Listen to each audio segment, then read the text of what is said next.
दर्शकों नमस्कार। मैं डॉक्टर प्रवीण कुमार तिवारी उत्तराखंड मुक्त विश्वविद्यालय में सहायक आचार्य शिक्षा शास्त्र हूँ और आप सभी दर्शकों का NIOS की ओर से आयोजित इस परिचर्चा सत्र में हार्दिक स्वागत करता हूँ। आज हमारे स्टूडियो में प्रख्यात शिक्षाविद और मैत्रेयी कॉलेज ऑफ एजुकेशन के प्राचार्य डॉक्टर ज्ञानदेव मणि त्रिपाठी जी विद्यमान हैं। मैं इनका हार्दिक अभिनंदन और स्वागत करता हूँ। आज डॉक्टर ज्ञानदेव मणि त्रिपाठी जी जिस विषय पर आपसे संवाद स्थापित करेंगे वह बालिकाओं की शिक्षा है। जैसा कि आप जानते हैं कि एक राष्ट्र तब तक आगे नहीं बढ़ सकता जब तक वो अपनी आधी आबादी पर भी ध्यान न दे। शिक्षा का मतलब सिर्फ एक आबादी यानी सिर्फ पुरुषों की शिक्षा ही नहीं है, बल्कि महिलाओं की भी शिक्षा एक समाज के लिए सबसे ज़्यादा जरूरी है, क्योंकि एक महिला का शिक्षित होना उसके पूरे परिवार, उसकी संतति का शिक्षित होने से सीधे जुड़ा हुआ है। मैं डॉक्टर ज्ञानदेव मणि जी से आप सभी दर्शकों के लिए यह निवेदन करता हूं कि वो बालिका शिक्षा क्यों महत्वपूर्ण है इस बिंदु पर प्रकाश डालें। जैसा कि आप सब जानते हैं, बालिकाओं की शिक्षा हमारे लिए, इस देश के लिए एक चुनौती रही है और यह चुनौती विशेष करके आधुनिक भारतीय शिक्षा की देन है, ऐसा मैं मानता हूँ जी। क्योंकि प्राचीन भारत में हम ये नहीं कह सकते कि बालिकाओं के लिए, महिलाओं के लिए को शिक्षित करने का कोई तौर तरीका नहीं था। बाज़ाब्ता था, स्थापित तरीका था जिसमें उनको सीखने के बराबर के अवसर मिलते थे, पुरुषों के बरबक्स खड़ा होने का उनको अवसर मिलता था। अब इसे आप कई नज़रिए से देख सकते हैं, लेकिन ये मान के चलिए कि हमारे यहाँ लड़कियों की शिक्षा की व्यवस्था थी, लेकिन कालक्रम में आज वो हमारे लिए एक चुनौती है। क्योंकि आज़ादी के ठीक बाद यदि साक्षरता के प्रतिशतों को देखा जाए तो 6% लड़कियां या महिलाएं, मात्र 6% साक्षर हैं। और इसकी ज़रूरत इसलिए है आज के संदर्भ में, जब आप समावेशी समाज की बात करने लगे हैं। और बात क्या करने लगे हैं, आवश्यक भी है। कोई भी मानवीय समाज स्त्री और पुरुष दो केंद्रक के सहारे ही तो आगे बढ़ता है। यदि एक पहिए में हवा कम हो या एक पहिया छोटा हो तो वैसी गाड़ी को चला पाना बहुत मुश्किल होता है। तो इसलिए अभी की जो स्थिति है उसमें तो ऐसा लगता है कि हमारा एक चक्का जो है वो या तो उसमें हवा कम है या थोड़ा छोटा है, जिससे इस भारतीय मानवीय समाज को चलाने में परेशानी होगी। और शिक्षा ये कोशिश करती है कि समाज सुचारू रूप से चले, सार्थक रूप से चले। तो महिलाओं के सशक्तिकरण के लिए आवश्यक है कि वो शिक्षित हों जी। आधुनिक समय में जो मांग है, आप सशक्तिकरण के लिए जिस उपकरण को सर्वाधिक महत्वपूर्ण मानते हैं उसमें से शिक्षा, वो उसमें से शिक्षा है। इसलिए आवश्यक है कि हम बालिकाओं को शिक्षित करें, यही बड़ी होकर महिलाएं होंगी। और लैंगिक असमानता एक बड़ा मुद्दा है अब के भारत में, क्योंकि लड़कियों का जन्म ही न हो इसकी कोशिश अब होने लगी है। और इसलिए लिंगानुपात जो है, लिंग अनुपात धीरे धीरे बढ़ता जा रहा है। यानी पुरुषों की संख्या अधिक, महिलाओं की संख्या निरंतर कम हो रही है। कई राज्यों में ऐसा देखा गया है। और यह ऐसा लगता है कि यदि यह समाज यानी बालिकाएं या महिलाएं शिक्षित होंगी तो हो सकता है कि वो इस बिंदु पर ज़्यादा गंभीरता से सोच सके, बजाय जो पुरुष प्रधान समाज जैसे सोच रहा है उससे हट के ये सोचे। इसलिए भी इनको शिक्षित करना जरूरी है कि लैंगिक असमानता दूर करने में जिस समझ की ज़रूरत है वह इस पुरुष प्रधान समाज के पास शायद नहीं है। तो इसलिए आवश्यक है कि हम बालिकाओं की शिक्षा पर ज़्यादा से ज़्यादा ध्यान दें, उनको शिक्षाई धार में शामिल करने की कोशिश करें। शिक्षा एक ऐसा उपकरण है एक तरह से जो आपको अपनी क्षमताओं की पहचान देता है। आप अपनी क्षमताओं को पहचान सकते हैं। तो जब तक आप इस दायरे में आएंगे नहीं, यानी जब तक कोई पहलवान अखाड़े में आएगा नहीं, तो कैसे जानेगा कि वो कितने तरह के दाव जानता है। तो ये शिक्षाई अखाड़े में जब आप शामिल होते हैं तब आपको अपनी क्षमताओं का जो आपके पास हैं उसका पता लगता है। और शिक्षा के क्षेत्र में पहचानी गई इस क्षमता के विकास का या उसको विकसित करने के कई रास्ते हैं। तो आपकी क्षमताओं की पहचान हो, लड़कियों की, बच्चियों की, और फिर उन्हें विकसित किया जाए ताकि वो पुरुष समाज के सामने और समानांतर खड़ी हो सकें। इसके लिए भी शिक्षा महत्वपूर्ण है। एक और आवश्यक बात है और वो है पारिवारिक स्वास्थ्य। भारत एक मामले में थोड़ा पिछड़ा रहा है कि जो स्वास्थ्य का मामला है हमारा और पारिवारिक स्वास्थ्य का मामला रहा है, उसमें कई बार हम लोग कोताही करते रहे हैं।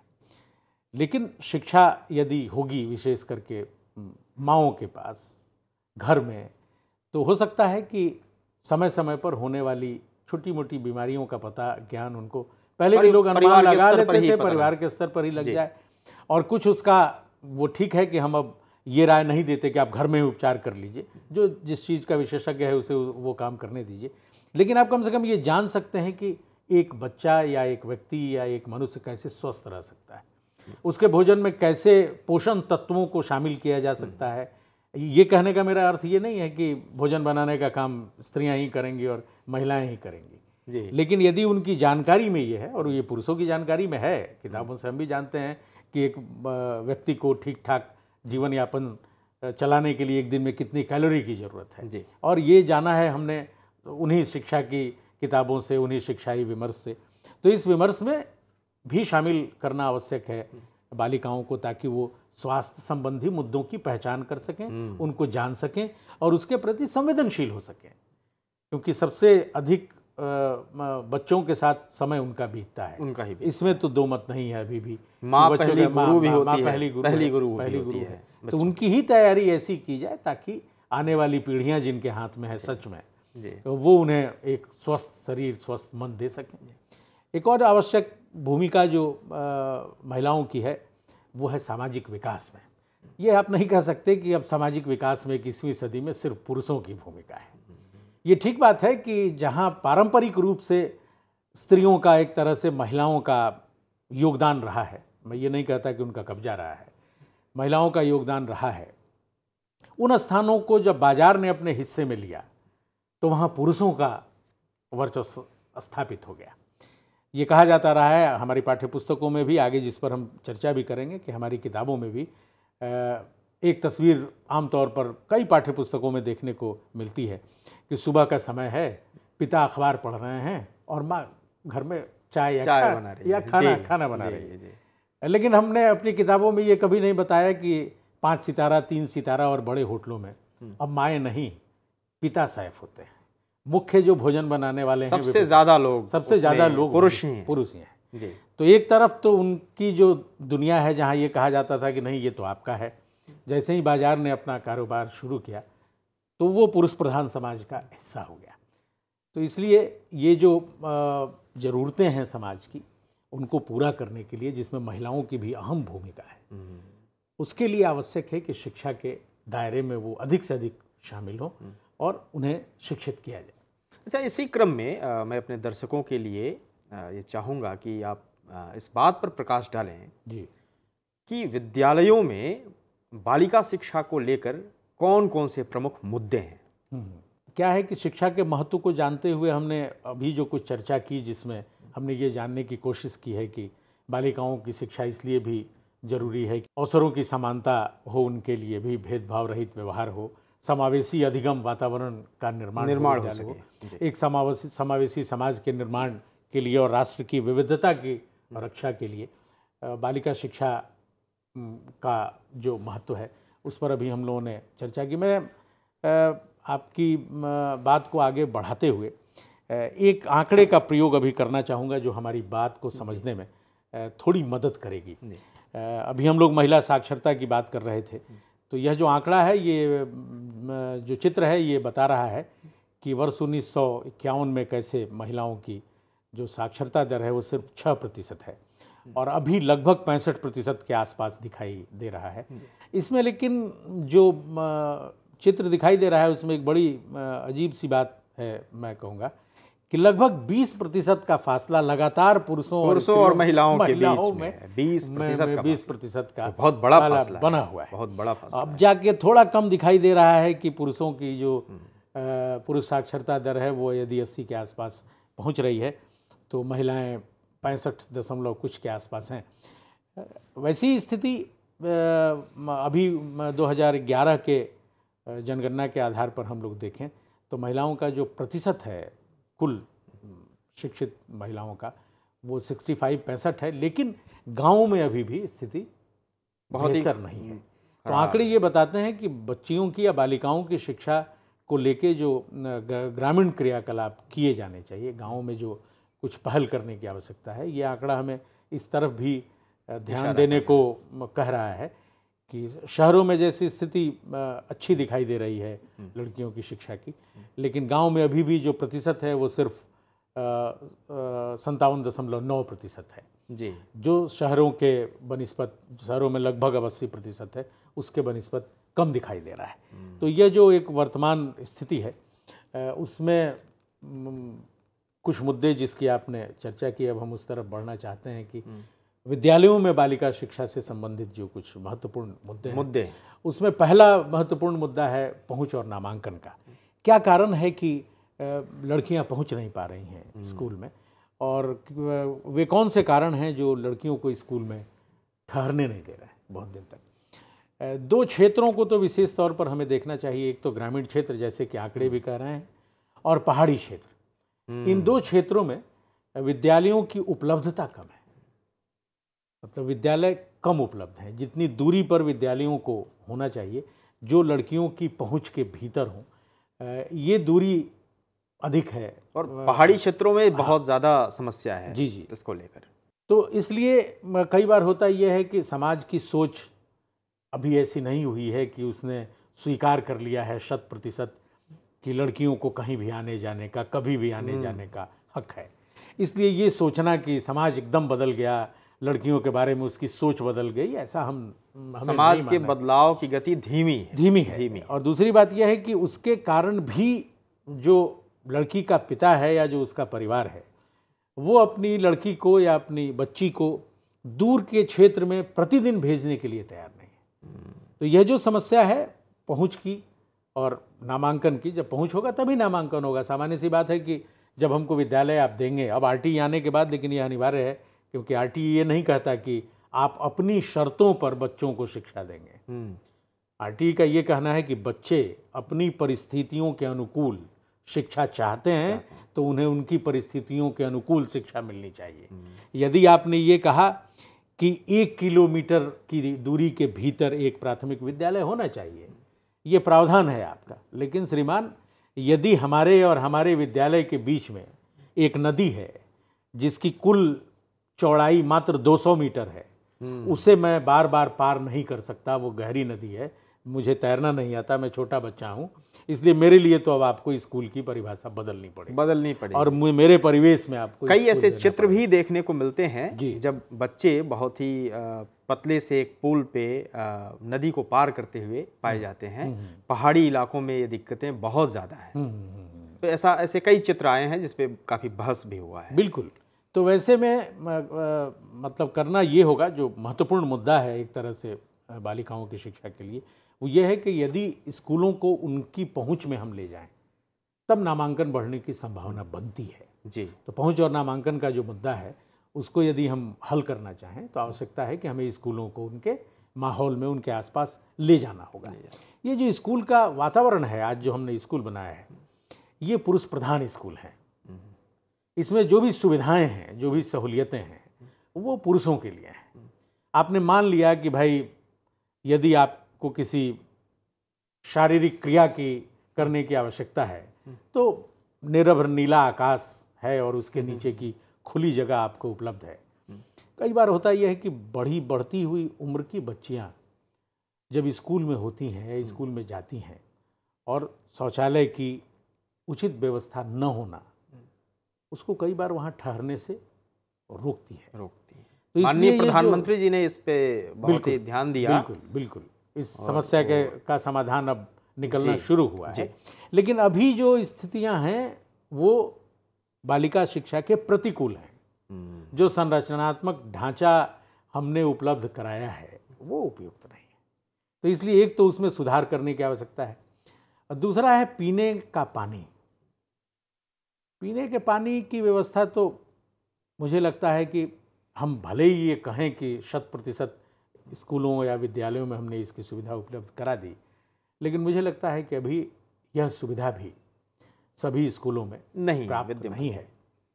दूसरी साफ बात, पानी नहीं है। हाँ साफ पानी, साफ पानी, पानी तो है लेकिन हाँ, साफ नहीं, मतलब जिसको साफ नहीं। शुद्ध पेयजल आप कहते हैं, जो शरीर के लिए, स्वास्थ्य के लिए जरूरी है, वो उपलब्ध नहीं है। दूसरी बात, महत्वपूर्ण बात यह है कि विद्यालयों में लड़कियों के मन को समझने वाली शिक्षिकाएं बहुत कम है। ये बहुत जरूरी है स्कूल के वातावरण में ऐसी शिक्षिकाओं का होना जो इन बच्चियों के मनोभावों को समझ सके, जो इनकी ज़रूरतों को समझ सके।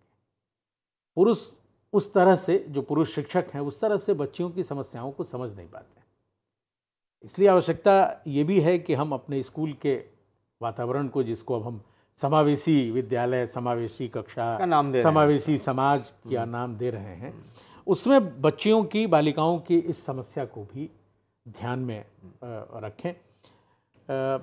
आमतौर पर हम लोग स्कूलों में देखते हैं, और हम लोगों का अपना अनुभव तो ज़्यादा कठोर रहा है, कि आप यदि थोड़े शर्मा रहे हैं तो ये थोड़ी कहा जाता था कि आप शर्मा रहे हैं, कहा यह जाता था कि लड़कियों की तरह क्या शर्माता है। जी। मतलब जैसे शर्माना जो एक प्राकृतिक गुण है, वह सिर्फ लड़कियों तक हिस्से में था। तो इस तरह की बातें आज भी, विशेष करके जब खेलों का निर्धारण हम करते हैं स्कूलों में, तो बहुत साफ साफ दिखाई देता है कि ये खेल तो सिर्फ लड़के खेलेंगे और रस्सी कूद लेंगी लड़कियां। जबकि हमारे समय का सच ये भी है कि कोई ऐसा खेल नहीं है जहां लड़कियों ने पहल न की हो, जहां उन्होंने अपनी उपस्थिति दर्ज न करा दी हो, और जहां उन्होंने ये नहीं बताया कि नहीं मैं ये भी कर सकती हूँ। तब तो हमारे पास ऐसे जब उदाहरण नहीं थे, तब तो कठिनाई थी, लेकिन अब तो उदाहरण हैं। अब तो हमारे स्कूलों को इन उदाहरणों से सीखना चाहिए, और उन उदाहरणों को अपने यहाँ लागू करते हुए ऐसे उदाहरण और बनाने चाहिए। लेकिन अभी भी कई जगह हम बालिकाओं के प्रति जिस तरह की संवेदनशीलता की आवश्यकता होनी चाहिए, उस तरह की संवेदनशीलता नहीं है। जैसे आज भी बहुत सारे लोग ये कहते हैं ये खेल तो लड़कियों के लिए, सिलाई बुनाई कढ़ाई ये तो सिर्फ लड़कियों के लिए है। यानी हमारे परिवेश में, विद्यालयों में बालिकाओं को लेकर कई प्रकार के पूर्वाग्रह हैं, और उन्हीं पूर्वाग्रहों में से ये खेल और सारे ये मसले हैं। बिल्कुल। और ये बचपन में देखिए, उस उम्र में जब हम स्कूल में होते हैं, तो इस तरह का किया गया भेदभाव या व्यवहार एक अलगाव पैदा करता है, और ये लगने लगता है, और ये दोनों के मन में लगता है। ऐसा नहीं है कि इसका प्रभाव सिर्फ बालिकाओं पर पड़ रहा है, इसका प्रभाव तो बालकों पर भी पड़ता है। उनको भी लगता है कि बालिकाएं कुछ अलग किस्म की, कुछ अलग किस्म की हैं, और हम कुछ अलग किस्म के हैं। ये जो किस्मों का अलग होना है, ये कई बार बहुत सारी बातचीत के रास्ते ही बंद कर देता है। इसलिए स्कूलों को एकदम सावधानी पूर्वक ये ध्यान में रखना चाहिए, विशेष करके हमारे शिक्षक जो प्रारंभिक विद्यालयों में भी अध्यापन का कार्य कर रहे हैं, और हमारे प्रशिक्षु भी हैं NIOS के इस कार्यक्रम में, उन्हें ये अपने विद्यालयों में कम से कम इतना तो वो कर ही सकते हैं कि ये ध्यान रखें कि उनके किसी वक्तव्य से, उनके किसी व्यवहार से, उनके दिए गए किसी कार्य से यह परिलक्षित न हो कि वो भी बालक और बालिकाओं में भेद कर रहे हैं, और इस भेद को बढ़ावा देने में अपनी भूमिका निभा रहे हैं। लड़कियों को लेके हमारे समाज में एक और भी प्रचलित धारणा है, लड़कियां गणित नहीं पढ़ सकती। विचित्र बात है, वह समाज जहां, आप फिर थोड़ा पीछे लौटिए, वह समाज जहां स्वेटर बुनने की कला आती हो महिलाओं को, जो गणित के सबसे कठिन काम पैटर्न का उपयोग करती हैं स्वेटर बुनने में, और उनको आपने कहा कि ये गणित नहीं पढ़ सकती। लड़कियों में सौंदर्य बोध होता है, इसलिए इनको वैसी ही चीज़ें पढ़ाओ जिससे इनके सौंदर्य बोध का विकास हो। गणित तो ये पढ़ ही नहीं सकती, भाषा और साहित्य केवल पढ़ सकती हैं, गृह विज्ञान पढ़ सकती हैं। तो दुनिया उनके लिए आपने एक तरह से, ये भी मुझे लगता है कि ये पुरुष प्रधान समाज की ही सोच है कि उनको एक दायरे में इस तरह से फिट करो कि वो कई मोर्चों पर या जीवन के कई मुकामों पर आपका मुकाबला करने के लिए सामने न खड़ी हो। लेकिन कम से कम आज स्थिति ऐसी नहीं है। जब हम आज के संदर्भ में बातचीत कर रहे हैं, लड़कियां विज्ञान पढ़ रही हैं, गणित पढ़ रही हैं, हवाई जहाज उड़ा रही हैं और मोर्चे पर खड़ी हैं और सारा काम कर रही हैं। लेकिन जहाँ से ये निर्माण होता है, और विशेष करके जहाँ अभी लड़कियों की शिक्षा में कमी है, जो हमारे ग्रामीण और पहाड़ी क्षेत्र हैं, वहाँ ये ध्यान देने की जरूर आवश्यकता है कि हम इन पूर्वाग्रहों से ग्रस्त होकर स्कूल में न जाएं। ये न कह करे छोड़ो तुमसे क्या गणित चलेगा। भाई लड़कियों के पढ़ने का ये अक्सर कई शिक्षक ऐसी गलती करते हैं। हाँ बिल्कुल बिल्कुल कि अपने कक्षा की बालिकाओं को कहते हैं कि नहीं, गणित तुम्हारे वश का नहीं, वह वश का नहीं, तुम्हारे वश का नहीं। बिल्कुल।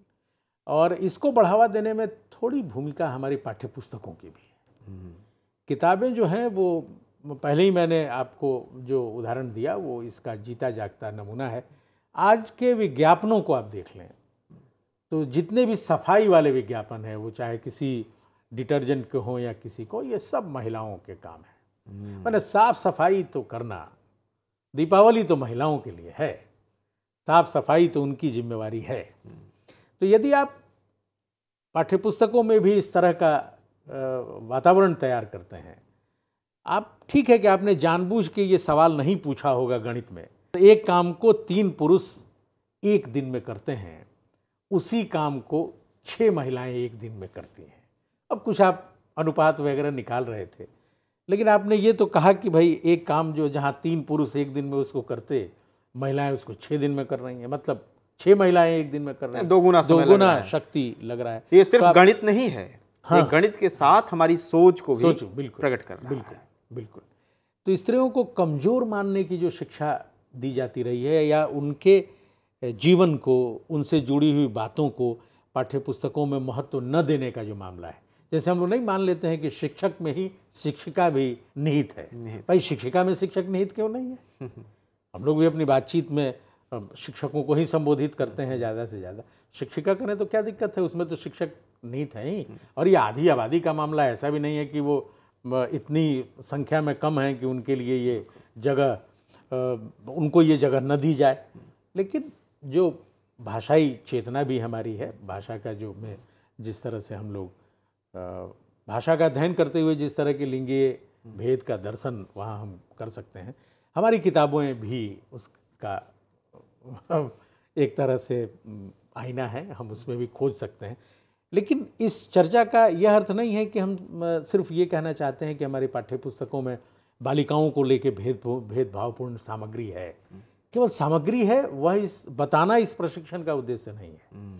यदि आप ऐसी सामग्रियों को खोज सकते हैं और ऐसी सामग्रियों को आप सुधार सकते हैं, अपनी कक्षाओं में ऐसा बर्ताव करें जिससे पाठ्यपुस्तकीय जो गड़बड़ी रह गई है, जो गलती रह गई है, उसको सुधार के यदि आप संशोधित करके कक्षाओं में दूसरे प्रकार की पुस्तकों को हम प्रस्तुत करें या नहीं, उसी पुस्तक को इस तरह से कक्षाओं में ले जाएं ताकि यह जो जिसको हम लोग बोलचाल की भाषा में जेंडर के प्रति बायसनेस कहते हैं, जेंडर बायस कहते हैं, लिंगीय विभेद कहते हैं, तो उससे थोड़ी देर के लिए क्या मुझे लगता है कि उससे राहत मिलेगी।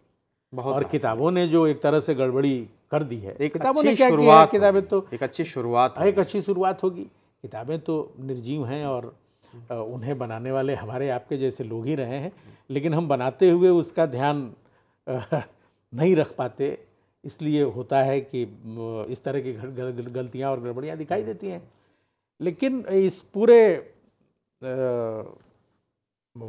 शिक्षाई वातावरण में हमें यह तो करना ही होगा कि बालिकाओं की शिक्षा को बढ़ावा देने के लिए हम एक सकारात्मक माहौल का निर्माण करें। ये तो अभी हमने जाना कि मुद्दे क्या हैं, हम क्या क्या करते हैं, लेकिन जब तक शिक्षक किस प्रकार अपने विद्यालयी परिवेश में, अपने कक्षाई परिवेश में सकारात्मक माहौल का निर्माण करे, ताकि उस कक्षा में पढ़ने वाले पुरुष छात्र यानी छात्र और छात्राएं एक साथ विकास के रास्ते पर बढ़ सकें, एक विभेद का भाव पैदा ना हो, बीच की खाई, बीच की दूरी कम हो सके। तो इसके लिए आवश्यक ये है कि विद्यालय जो हैं हमारे, वो कोई ऐसी त्रिशंकु की तरह बीच में तो लटके हुए हैं नहीं, समाज के बीच में हैं। हम लोग मानते हैं कि वो एक उपव्यवस्था भी हैं समाज की। यह भी ध्यान में रखने की ज़रूरत है कि यदि ईश्वर ने 24 घंटे का दिन रात हमें दिया है, तो अधिकतम 6 घंटे के लिए बच्चे हमारे पास आते हैं, शेष 18 घंटे वो उस समाज में रहते हैं जहाँ से वो स्कूल की तरफ आते हैं। तो ऐसे में जो समुदाय है उस स्कूल के आसपास का, बालिकाओं के प्रति उसकी सोच में यदि परिवर्तन नहीं होता है, तो स्कूल चाहकर भी बहुत बड़े बदलाव नहीं कर सकते। बिल्कुल, क्योंकि शिक्षक भी उसी समुदाय से आते हैं। लेकिन ये ठीक है कि स्कूल को इसकी पहल विद्यालयों को करनी चाहिए और उस समाज में ऐसी जागरूकता लानी चाहिए कि जो बालिकाओं को लेके रूढ़ियाँ व्याप्त हैं, उन रूढ़ियों से मुक्ति मिले। और इन रूढ़ियों से मुक्ति मिलने के बाद ही मुझे लगता है कि विद्यालय में उस तरह का माहौल हम बना सकते हैं जो सामूहिक जागरूकता का परिणाम होगा। जब समूह जगेगा, परिवेश जगेगा, तो विद्यालय स्वतः परिवर्तित होने के लिए एक तरह से मजबूर होगा। जब हमारी सोच जैसी होगी उसका प्रतिबिंबन तो स्कूलों में होना ही होना है। स्कूल की सोच का प्रतिबिंबन भी समाज में होना है, लेकिन समाज की सोच का प्रतिबिंबन भी स्कूलों में होता ही होता है। यानी जरूरी है कि परिवार में भी माता पिता इस बात पर ध्यान दें जी, आस पड़ोस के लोग भी ध्यान दें जी। एक बच्चे और बच्ची का विकास सिर्फ विद्यालय की जिम्मेदारी नहीं है। उस बच्चे या बच्ची का विकास उस पूरे परिवेश की, उस समाज की, उस समुदाय की जिम्मेदारी है। इस रूप में यदि हम इस बात को लें तो शायद बालिका शिक्षा के संदर्भ में हम किसी अच्छे कदम की ओर बढ़ पाएं। बिल्कुल। हम जो चर्चा कर रहे हैं वो ये है कि हम क्या करें कि एक सकारात्मक माहौल बने, जहाँ लगे कि कुछ बदलाव हो रहा है। ऐसे में हमारे स्कूलों में जैसे लड़कियों की सुरक्षा के लिए कोई इंतजाम नहीं है।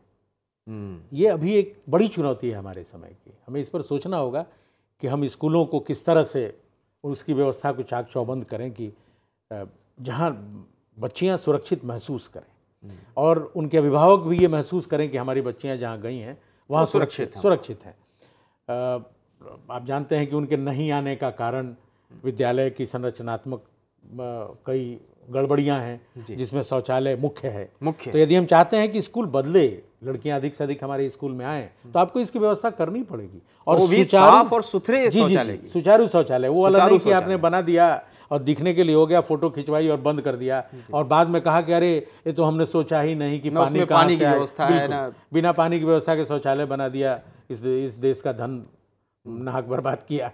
तो इसलिए ये आवश्यक है कि वहाँ वैसी व्यवस्था हम उनको दें। समय समय पर प्रोत्साहन देना बहुत ज़रूरी है लड़कियों की शिक्षा के लिए, जो पढ़ना चाहती हैं, आगे बढ़ना चाहती हैं। वैसी लड़कियों को लगे कि हमारे आसपास तो जैसे कोई समस्या है ही नहीं। मुझे तो इन तमाम योजनाओं ने ऐसे पंख लगा दिए कि मैं जहाँ चाहूँ वहाँ उड़ सकती हूँ। तो इसलिए उसको ये उत्साह देना, ये तो सरकारी योजनाओं के द्वारा ही संभव हो सकता है। समाज भी उत्साहित करता है, प्रेरणा देता है। लेकिन जब आप बड़े स्तर पर बच्चियों के एक बड़े समूह को प्रोत्साहित करना चाहते हैं तो सरकार की ऐसी योजनाएं चल भी रही हैं। बेटी बचाओ, बेटी पढ़ाओ, कई तरह की योजनाएं हैं जो चल रही हैं और जिससे परिवर्तन दिखाई भी दे रहा है। विद्यालय की गतिविधियों में जो एक अलगाव है लड़के और लड़कियों का, ये तो त्वरित बंद करना होगा। इधर तुम बैठ जाओ, इधर तुम बैठ जाओ, नहीं, ये नहीं चलने वाला। ये तो मन तोड़िए, अब बैठाइए। समाज थोड़े दिन तक कहेगा कि हमारी लड़की को क्यों उस लड़के के बगल में बैठा दिया। कुछ दिन तक ये मुझे लगता है कि सामाजिक विरोध आपको झेलना पड़ सकता है, लेकिन ऐसा नहीं है। और केवल बैठा देना ही नहीं है, मतलब उसको बराबरी का हिस्सा देने का मतलब है कि जो भी काम स्कूल का होता है, विद्यालय का होता है, उसमें दोनों को समान अवसर मिले। बैठाना सोच बदलने की दिशा में उठाया गया एक कदम हो। हाँ, बिल्कुल। और कई बार हम शिक्षक, माफ़ कीजिएगा, इस भ्रम में पड़ जाते हैं कि ये एक लड़की ऐसा बढ़िया जवाब कैसे दे सकती है। तो हम एक संदेह भी उसके प्रति हमारे मन में होता है कि ना गणित में या विज्ञान में एक लड़की की कॉपी आप देखते हुए कई बार इस ऊहापोह में फंस जाते हैं कि ये उसकी कॉपी नहीं हो सकती। तो लिहाजा ये जो पूरी चर्चा हम लोगों की है उसमें 2-3 बातों को ध्यान में रखने की आवश्यकता है। एक तो लड़कियों की शिक्षा की जो वर्तमान स्थिति है उसे हम संतोषजनक नहीं कह सकते, उसे आगे बढ़ाने की आवश्यकता है। और वो आगे तभी बढ़ सकता है जब उनकी समस्याओं का समाधान हम ठीक ढंग से कर सकें। लड़कियां तभी विद्यालय में ठहर पाएंगी, रह पाएंगी, जब विद्यालय उनको ठहरने लायक लगेगा। आप ज़बरदस्ती नहीं रोक सकते। मुझे लगता है कि आज का स्कूल धकेल देता है बच्चों को बाहर कि नहीं, तू यहाँ रहने लायक नहीं है, तू बाहर जा।